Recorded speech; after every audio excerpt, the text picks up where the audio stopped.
इस वीडियो में हम करेंगे एक्सरसाइज 2.4 का क्वेश्चन नंबर 4, 5 और 6। तो फोर्थ क्वेश्चन से स्टार्ट करते हैं। फोर्थ क्वेश्चन के अंदर है कि one of two digits of a two digit number is 3 times the other digit. मतलब कि अगर हमारे पास कोई टू डिजिट का नंबर है जैसे कि 13, तो अगर उसकी एक डिजिट x है तो उसकी तीसरी डिजिट होगी 3x। मतलब जो एक डिजिट है वो दूसरी डिजिट का 3 टाइम्स है। तो नंबर कुछ इस टाइप से होगा, अगर एक डिजिट है x तो दूसरी डिजिट होगी 3x। ठीक है, और उसके बाद हमें दिया हुआ है कि if you interchange the digits and add the resulting number to the original number you get 88। मतलब अगर हम डिजिट्स को इंटरचेंज कर देते हैं, जैसे 13 है, 13 की जगह मैं कर देता हूं 31, ठीक है, और मैं इसके अंदर ऐड कर देता हूं तो फिर रिजल्ट आएगा 88। तो ये जो क्वेश्चन है ये क्वेश्चन नंबर 3 की तरह ही है। इसके अंदर हमें एक टू डिजिट का नंबर दिया हुआ है और दोनों डिजिट के बीच में कोई रिलेशन दिया हुआ है। जैसे कि पिछले क्वेश्चन के अंदर कुछ गिवन था कि जो पहला नंबर है और जो दूसरा नंबर है इन दोनों का सम 9 होगा। इस क्वेश्चन के अंदर दिया हुआ कि पहला नंबर है और जो दूसरा नंबर है इनका कुछ ऐसा रिलेशन है कि जो दूसरा नंबर है वो 3 टाइम्स है पहले नंबर के। तो ऐसा करते हैं, एक बार इस कॉन्सेप्ट को हम अच्छे से रिवाइज करते हैं, समझते हैं कि इस टाइप के क्वेश्चन में हमें क्या करना होता है। तो अगर जब भी हमें कभी डिजिट्स गिवन होती है, जैसे हमें 2 डिजिट का नंबर है या 3 डिजिट का नंबर होगा, उसकी हमें डिजिट्स गिवन होगी और मतलब हमको डिजिट को एक्स की टर्म्स में लेना है जैसे कि, तो हम उस नंबर को कैसे फॉर्म करते हैं। जैसे मान लो कि एक डिजिट है एक्स, दूसरी डिजिट हमको बोल दी कि वो है 3x। तो अब हम नंबर कैसे फॉर्म करेंगे। तो हमें पहली बात तो हमें मानना होता है कि एक डिजिट है, ये है 10th वाली डिजिट, 10th प्लेस वाली, और ये है 1st प्लेस वाली। ठीक है, तो अब हम क्या करेंगे, जैसे इससे हमको नंबर फॉर्म करना है तो हम क्या करेंगे, जो 10th वाली डिजिट होगी इसको हम मल्टीप्लाई करेंगे 10 से, जो 1st वाली डिजिट होगी इसको हम मल्टीप्लाई करेंगे 1 से, फिर हम इन दोनों को ऐड कर देंगे, तब जाकर वो नंबर बनेगा। जैसे एग्जांपल से देखते हैं, अगर हमारे पास नंबर है 13, ठीक है, हमें गिवन है कि यार एक डिजिट है 1 और दूसरी डिजिट है 3, इससे तुम नंबर बनाओ। तो हम कैसे बनाएंगे, देखो इसको हम करेंगे 10 से मल्टीप्लाई, इस डिजिट को हम करेंगे 1 से मल्टीप्लाई, और फिर हम दोनों को ऐड कर देंगे, है ना।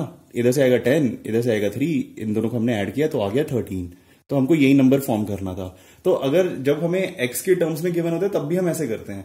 आप सोच रहे हो कि हम सिंपल ऐसे क्यों नहीं लिख सकते हैं, x 3x ऐसे नहीं लिख सकते हम, क्यों, क्योंकि इसका मतलब हो जाएगा कि x और 3x को हम मल्टीप्लाई कर रहे हैं, तो इसका मतलब हो जाएगा 3x²।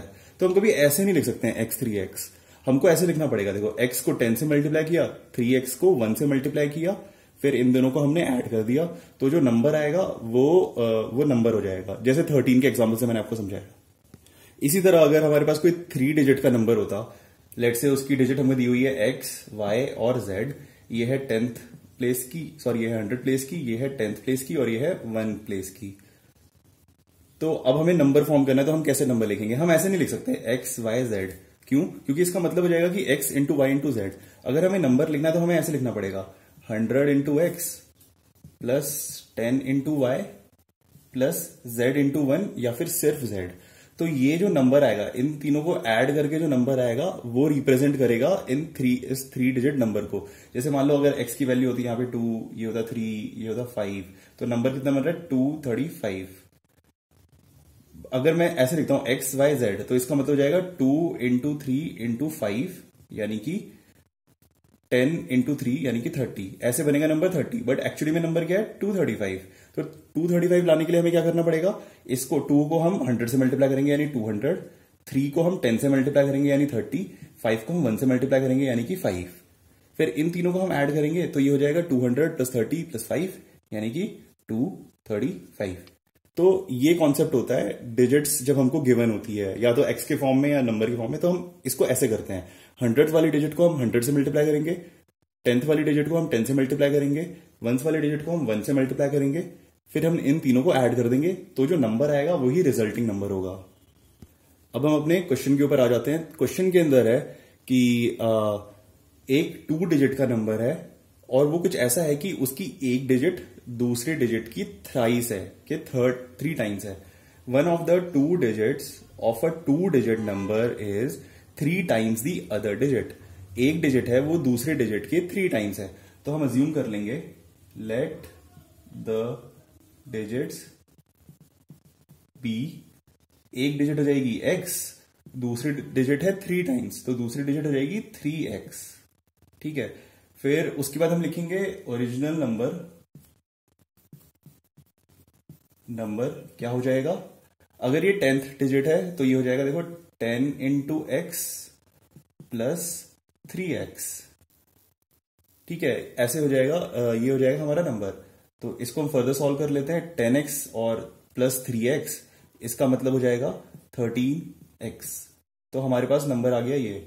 अब उसमें कहा हुआ है कि if you interchange the digits and add the resulting number to the original number, तो ठीक है, तो हमको पहले क्या करना है, हमें रिवर्स नंबर निकालना है। तो हम यहां पे लिखेंगे रिवर्स नंबर। रिवर्स नंबर क्या होता है, जैसे अगर ओरिजिनल नंबर 13 है तो रिवर्स नंबर होगा 31। हमने इसकी डिजिट्स को रिवर्स कर दिया या इंटरचेंज कर दिया। ठीक है, तो रिवर्स नंबर के लिए हम क्या कॉन्सेप्ट लगाएंगे, देखो रिवर्स, जैसे इसके लिए ये 10th प्लेस थी, ये 1st प्लेस थी, तो रिवर्स नंबर के लिए ये 10th प्लेस बन जाएगी और ये 1st प्लेस बन जाएगी। तो नंबर निकालने के लिए हम क्या करते हैं, 10th प्लेस को 10 से मल्टीप्लाई करते हैं, 10 into 3x plus 1st place को हम 1 से मल्टीप्लाई करते हैं, तो x को हम 1 से मल्टीप्लाई करेंगे और हम ऐड कर देंगे, तो ये आएगा रिजल्ट। इसको हम फर्दर सॉल्व करेंगे तो 10 इंटू 3x, तो ये हो जाएगा 10 3 जा 30, 30x प्लस x। इसका मतलब इसकी वैल्यू हो जाएगी 31x। तो हम यहां पे लिखेंगे ये नंबर हो गया 31x। ठीक है, तो अब हमारे पास दोनों नंबर आ गए, हमारे पास ओरिजिनल नंबर भी आ गया और रिवर्स नंबर भी आ गया। अब हम देखते हैं कि क्वेश्चन के अंदर क्या गिवन है। तो क्वेश्चन के अंदर है कि if you interchange the digits and add the resulting number to the original number, मतलब कि हमने इंटरचेंज करी डिजिट और ओरिजिनल नंबर, ये ओरिजिनल नंबर था, इसके अंदर मैंने इंटरचेंज वाला नंबर अगर ऐड किया तो रिजल्ट आएगा 88। तो मतलब कि बेसिकली ओरिजिनल और रिवर्स नंबर को अगर हम ऐड करते हैं तो रिजल्ट आएगा 88। तो यहीं से हमारी इक्वेशन फॉर्म हो जाएगी, original number plus reverse number equals to 88। Find the numbers. अब हमारे पास इक्वेशन आ गई। अब हमें x की वैल्यू निकालनी है, फिर उसके बाद हम ये दोनों नंबर निकाल लेंगे, या फिर हमें इसे ओरिजिनल नंबर निकालना है तो हम 13x निकाल लेंगे। ठीक है, तो इसको सॉल्व करेंगे। 13x प्लस 31x, तो हम क्या करते हैं, 13 और 31 को हम ऐड करेंगे और उसके आगे हम लिख देंगे x। तो 13 प्लस 31, इसकी वैल्यू हो जाएगी 44, 44x इक्वल्स टू 88। ठीक है, अब हम क्या करेंगे, 44 को हम यहां से हटाएंगे जिससे कि सिर्फ यहां पर x रह जाए, तो उससे हमें x की वैल्यू पता चल जाएगी। तो 44 को हटाने के लिए हम क्या करेंगे, 44 को हम इस साइड पर लेकर आएंगे। इस साइड पर 44 हो रहा है मल्टीप्लाई, इधर जाके 44 करेगा डिवाइड। तो नेक्स्ट टाइम में आ जाएगा x इक्वल्स टू 88 अपॉन 44। इसको हम सॉल्व करेंगे, हमें पता है, देखो दिख रहा है सीधा सीधा, अगर मैं 44 को 2 से मल्टीप्लाई करूंगा तो 88 आ जाएगा। तो x की वैल्यू आ गई 2। ठीक है, x की वैल्यू आ गई 2। अब हम क्या करेंगे, ओरिजिनल नंबर निकालेंगे। तो ओरिजिनल नंबर क्या था, ओरिजिनल नंबर है 13x, यानी कि 13 इंटू 2 यानी कि 26। तो ओरिजिनल नंबर आ गया हमारे पास 26। हम ऐसा करेंगे, इसको हम क्रॉस चेक करेंगे कि हमारा आंसर सही आया है या नहीं आया है। तो ओरिजिनल नंबर है 26, इसका रिवर्स्ड नंबर क्या होगा, 62, है ना। 6 इधर आएगा और 2 इधर आएगा, तो रिवर्स नंबर हो गया 62। अब क्वेश्चन के अंदर था, अगर मैं ओरिजिनल नंबर और रिवर्स नंबर को ऐड करूंगा तो 88 आना चाहिए। तो इन दोनों को ऐड करके क्या 88 आएगा, 6 और 2 8, 2 और 6 8। हाँ, तो यहां से भी 88 आ रहा है। इसका मतलब हमने जो आंसर निकाला है वो सही है। 5th क्वेश्चन के अंदर गिवन है कि Shobo's mother's present age is 6 times Shobo's present age. तो शोबो की जो अभी प्रेजेंट एज है, उसकी मदर की जो एज है वो उसकी एज के 6 टाइम्स है। मतलब अगर शोबो की प्रेजेंट एज है x, तो हम लिखते हैं let Shobo's present age equals to x years. तो उसकी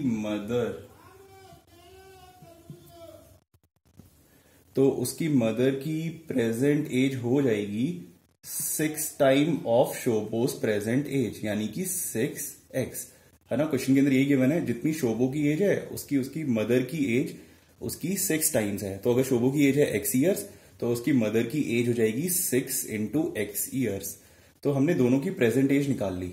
अब उसके बाद है कि शोभो की एज 5 साल के बाद will be 1/3 of his mother's present age. तो शोभो की 5 साल के बाद जो एज होगी वो उसके मदर की 1/3 होगी। तो अब हम क्या करेंगे, अब हम 5 साल के बाद दोनों की एज निकाल लेंगे, शोभो की और शोभो की मदर की। तो ऐसे लिखेंगे हम 5 years फ्रॉम नाउ शोभो की एज कितनी होगी।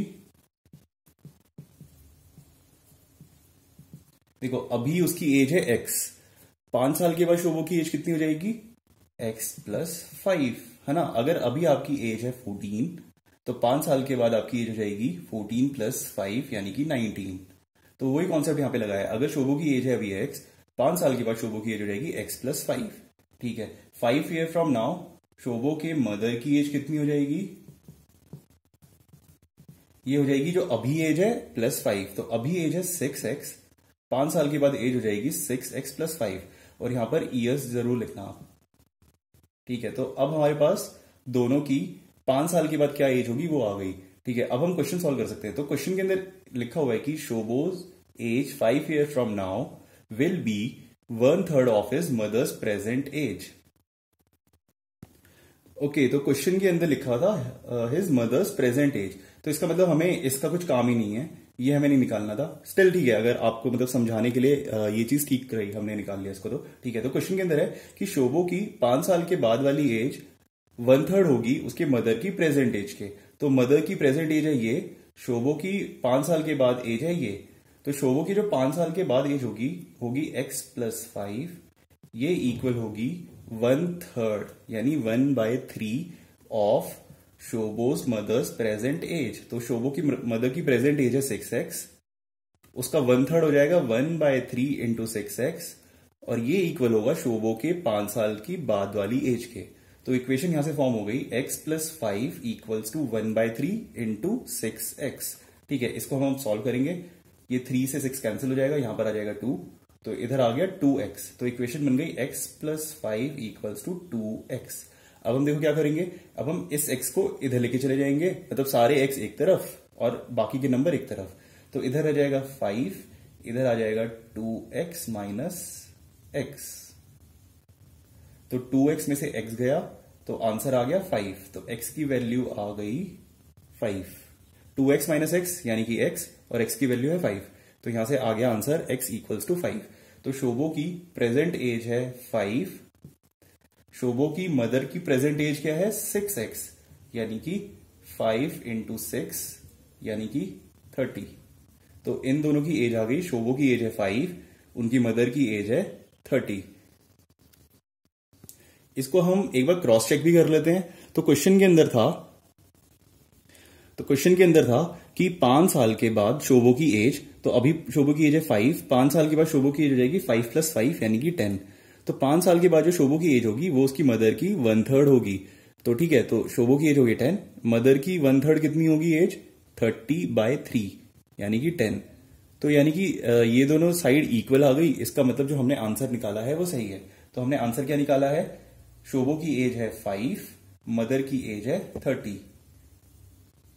तो हम आंसर में ऐसे लिखेंगे, therefore शोभोज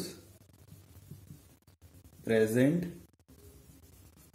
as equals to x यानी कि 5 years and his mother's present age is equals to 6x यानी कि 30 years। और ये आ गया हमारा आंसर। अब हम 6th क्वेश्चन करेंगे।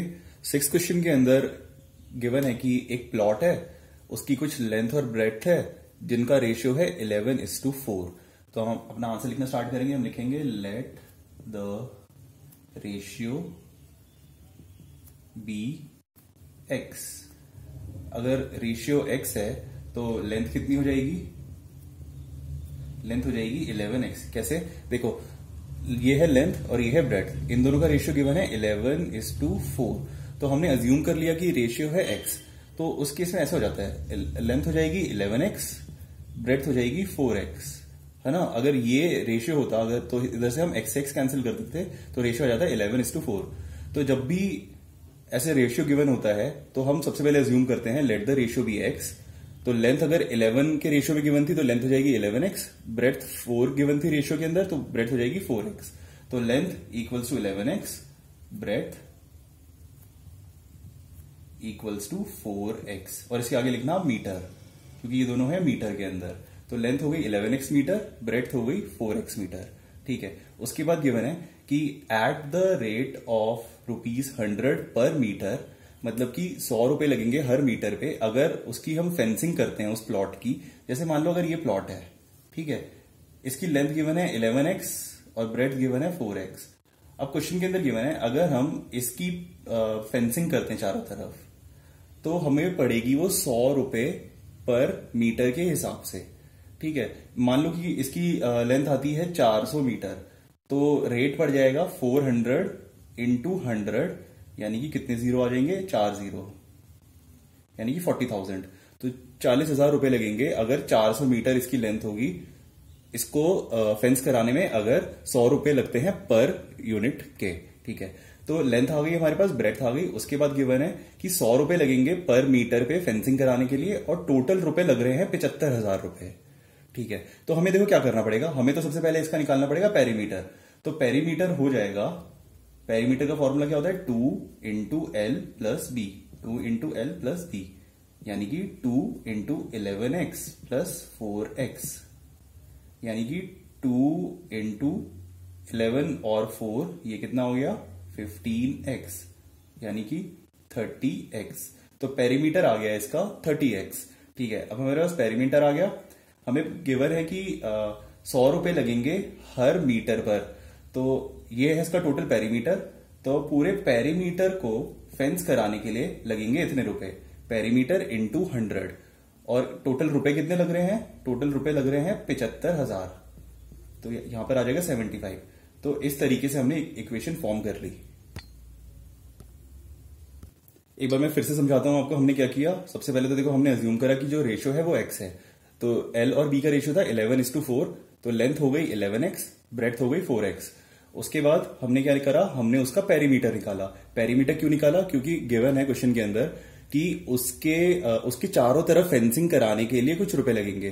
तो चारों तरफ हम फेंसिंग करा रहे हैं, जैसे चारों तरफ अगर हम फेंसिंग करा रहे हैं तो इसके लिए हमें क्या निकालना पड़ेगा, उसका पेरीमीटर। क्यों, क्योंकि फेंस की जितनी लेंथ होगी वो उसके पेरीमीटर के इक्वल होगी, तो इसलिए हमने क्या किया, हमने उसका निकाला पेरीमीटर। तो पेरीमीटर का फॉर्मूला होता है 2 इंटू एल प्लस बी। तो 2 इंटू एल जो कि है 11x प्लस बी यानी कि 4x, इसको हम आगे सॉल्व करेंगे। 11x प्लस 4x ये हो जाएगा 15x, तो 2 इंटू 15x, 2 इंटू 15x ये हो जाएगा इक्वल 30x के। तो यहां से हमारे पास आ गया पेरीमीटर। यहां तक क्लियर है सब कुछ। इसके बाद क्वेश्चन के अंदर क्या गिवन था कि 100 रुपए लगेंगे पर मीटर के, तो उसका जो पेरीमीटर है वो है 30x मीटर। 1 मीटर के लगेंगे 100 रुपए, तो 30x मीटर के लगेंगे 30x इंटू 100 रुपए, और ये टोटल इक्वल है 75,000 के। तो यहां से हमने इक्वेशन फॉर्म कर ली, perimeter into 100 equals to 75,000 rupees. अब हम इस इक्वेशन को सॉल्व करेंगे। तो देखो सॉल्व करने का सबसे इजी तरीका, यहां पर हम x रखेंगे, ये 30 है और ये 100 है, हम इसे मल्टीप्लाई नहीं करेंगे, हम डायरेक्टली इसको इस साइड पर लेकर आ जाएंगे। तो देखो क्या होगा, यहां पर है 75,000 अपॉन ये 30 इधर मल्टीप्लाई हो रहा है x से, तो इधर जाके करेगा डिवाइड। ये 100 भी x से मल्टीप्लाई हो रहा है, तो इधर जाके करेगा ये डिवाइड। तो इसको हम ऐसे सॉल्व कर सकते हैं। अब सॉल्व कैसे करेंगे हम, देखो ये जीरो से ये जीरो कैंसिल, इस जीरो से ये वाला जीरो कैंसिल, और इससे ये जीरो कैंसिल। तो अब फ्रैक्शन के अंदर बच गया 75/3। हमें पता है कि 75 3 से डिवाइड हो जाता है। कैसे, क्योंकि 7 और 5 मतलब इन दोनों डिजिट को आप ऐड करोगे तो ये बनेगी 12। 12 3 से डिवाइड होता है, इसका मतलब 75 भी 3 से डिवाइड होगा। तो इसको हम डिवाइड करेंगे, 3 2 6 1 5, 3 5 15। तो यहां से आंसर आ गया 25। तो x की वैल्यू आ गई 25। तो x की वैल्यू आई 25। अब हम निकालेंगे लेंथ, लेंथ कितनी गिवन है 11x, यानी कि 11 इंटू 25, यानी कि इन दोनों को हम मल्टीप्लाई करेंगे तो 25 इंटू 11, 25 इंटू 11, यहां पर आएगा 25, फिर से 1 से मल्टीप्लाई करेंगे तो आएगा 25, 572, तो ये आंसर आ गया 275। इसके बाद हम निकालेंगे ब्रेड्थ की वैल्यू। ब्रेड्थ है 4x, यानी कि 4 इंटू 25, तो 4 को हम 25 से मल्टीप्लाई करते तो आंसर आता है 100। तो ब्रेड्थ आ गई इसकी 100, लेंथ आ गई 275। तो लेंथ आ गई 275, ब्रेड्थ आ गई 100। अब हम क्या करेंगे, एक बार इसको हम करेंगे क्रॉस चेक। मैंने यहां पर लिख लिया लेंथ है 275, ब्रेड्थ है 100 मीटर। ठीक है, अब हम करेंगे क्रॉस चेक।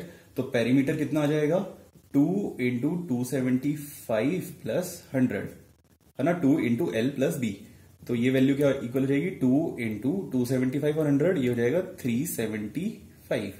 तो 375 को अगर हम 2 से मल्टीप्लाई करेंगे तो आंसर आएगा 2 5 10, 1 कैरी, 2 7 14, एक और 1 कैरी, 2 3 6, यानी कि 7। तो 750 मीटर ये हो जाएगा इसके पेरीमीटर के इक्वल। अब क्वेश्चन के अंदर था कि 1 मीटर पे 100 रुपए लगते हैं, तो 750 मीटर पे कितने लगेंगे 750 इंटू 100, यानी कि 75 और उसके बाद 30, यानी कि 75,000 रुपीज। क्वेश्चन के अंदर भी यही था और हमने क्रॉस चेक करा, उससे भी यही आ रहा है। इसका मतलब जो हमने आंसर निकाला है length equals to 275, breadth equals to 100, ये आंसर सही है। क्यों? क्योंकि हमने क्रॉस चेक भी कर लिया। ठीक है, तो इसी के साथ हमने क्वेश्चन नंबर 5, 6 और 7 कर लिए। 4, 5 और 6 हमने 3 क्वेश्चन कर लिए हैं।